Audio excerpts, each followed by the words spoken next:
سيدنا النبي قمرون وجميل. ازيكم حبايبي، عاملين ايه؟ يا رب تكونوا في اتم صحه واحسن حال. نبتدي كلامنا بالصلاه على اشرف المرسلين سيدنا محمد عليه افضل الصلاه والسلام. النهارده هنعمل مع بعض اكله اقتصاديه جدا جدا جدا وسهله جدا ومش هتاخد مننا وقت خالص. تنفع لاخر الشهر وتنفع في يوم عايزه مثلا تغيري الاكل. اكله حلوه جدا هتعجبكم وهتعجب ولادكم ان شاء الله. اسمها عندنا احنا اسمها البيض بحمص. البيض بحمص وطماطم. في ناس بتعملها بدمعة خفيفة زي ما انا هعمله كده، وفي ناس بتعملها في صينية وبتدخله الفرن. فانتي اللي يريحك، يعني انتي نفس الطريقة اللي احنا هنعملها مع بعض دي ممكن تعمليها وبتحطيها بدل حلة بتحطيها في صينية يعني بتختميها او يعني بتنشفيها قوي يا دوبك تبقى تتغمس، وبتروح محطوطه في الفرن واخده وش كده، بتبقى شكلها حلو جدا جدا جدا. بس انا عشان زي ما قلت لكم انا ولادي لازم ياكلوا جنب الاكل رز، فانا ما بعملوش كده، انا بعمله زي الطبيخ بالظبط، ويبقى دمعته لا تقيله ولا خفيفه علشان يبلع الرز اللي جنبه، والدمعه كمان بتاعته بتبقى طعمها حلو جدا. انا هقول المقادير بتاعتنا دلوقتي. انا جبت بصله زي ما انتم شايفين معايا اهي، وحطيت معلقه زبده او معلقه سمنه اهو، وهصفرها واحط بس شويه ملح عشان تدبل بسرعه بالشكل ده كده. الاكله دي حلوه جدا يا جماعه، وتنفع لما تكوني حيرانه في اي اكل، يعني في يوم كده حيرانه ومش عارفه تعملي اكل ايه، بيتهيالي مفيش اسهل من كده. عمل جنبيها بقى شويه بتنجان مقلي، شويه طماطم مخلله، عايزه تحمري شويه بطاطس حمري، مش هتقول لا يعني. انا هنا هدبل البصله بقى بتاعتي زي ما انتم شايفين معايا كده اهي، استنى عليها بس لما تصفر، وهحط فصين توم اهو. بسم الله الرحمن الرحيم بالشكل ده كده. طبعا كلكم عارفين يعني ايه توم مع بصل، يعني ريحه واو. انا بحب قوي ريحه الثوم مع البصل قوي اهو. ريحه الثوم طلعت، هحط بقى شويه فلفل اسود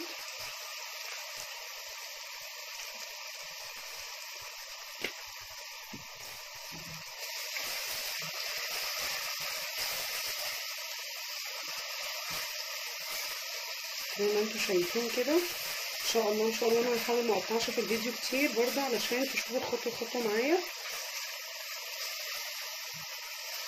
اهو. ويا رب اللي يجربها يقول لي في الكومنتات حلوه ولا لا، وعجبتهم ولا لا. بطريقه مطبخ ام يوسف طبعا. وده يا جماعه حمص طبيخ اهو، كلنا عارفينه طبعا، مغسول كويس جدا وكنت نقعاه. هنزل بيه اهو بسم الله الرحمن الرحيم عشان اشوحه مع البصل والثوم اهو بالشكل ده كده.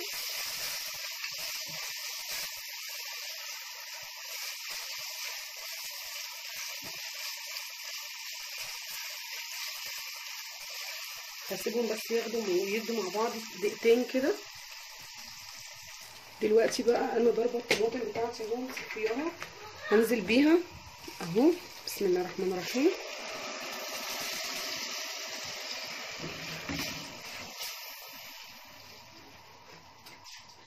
زي ما انتم شايفين كده.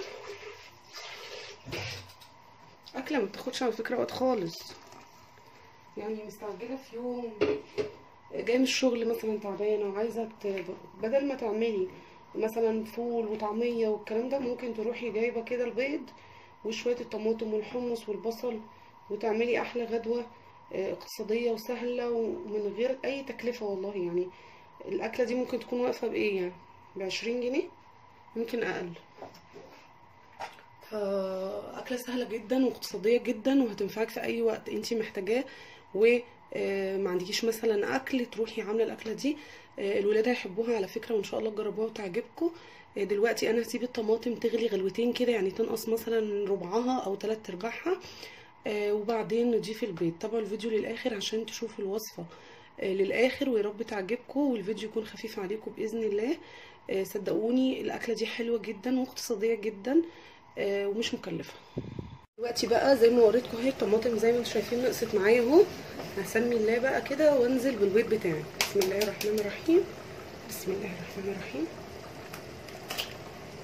بالشكل ده كده. تمام، جنب بعض كده يا جماعه، فاهمين؟ خدي بالك طبعا ما تحطيش واحده على واحده عشان هو يطلع واحده بوحدتها كده. واخدين بالكم معايا؟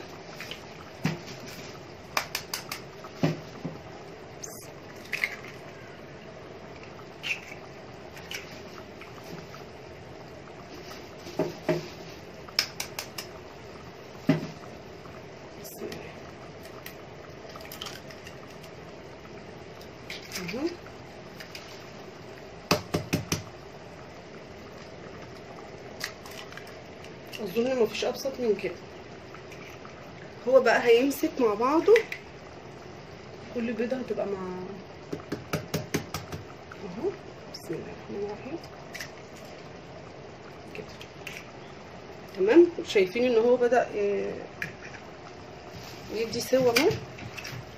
هسيبه بقى يستوي وما يتقلبش يا جماعه خالص خالص خالص، علشان ما يفكش البيض، ما يفكش من بعض. يعني كل بيضه تبقى متغلفه بالصفار بتاعها، بالحاجه بتاعتها، تبقى كل بيضه متغلفه بحاجتها. تمام.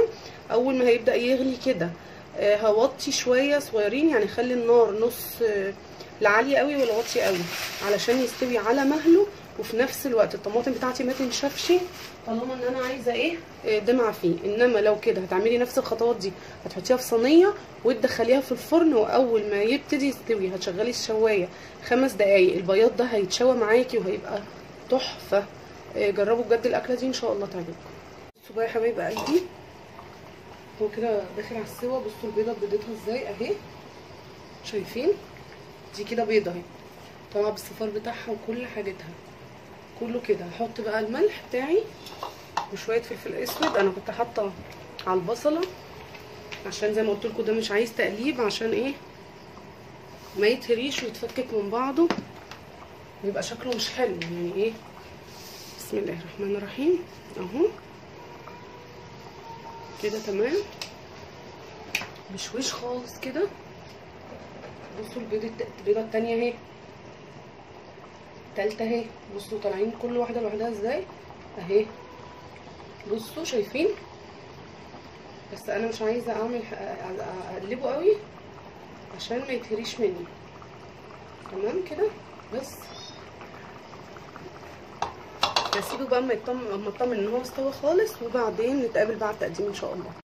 ودي كانت الاكله الاقتصاديه البسيطه بتاعتنا النهارده. انا عملت جنبها رز ابيض اهو، وده البيض بحمص. بصوا شكله، البيضه طالعه بيضتها ازاي، حلوه جدا جدا جدا. طعمه هيعجبكم جدا. اكله بسيطه وسهله وما فيهاش هتاخد منك ربع ساعه بالكتير قوي، ومش هتكلفك اي حاجه لو جه يوم قمتي محتاره. وعملت جنبها طماطم مخلله، ان شاء الله هنزل لكم الفيديو لوحده.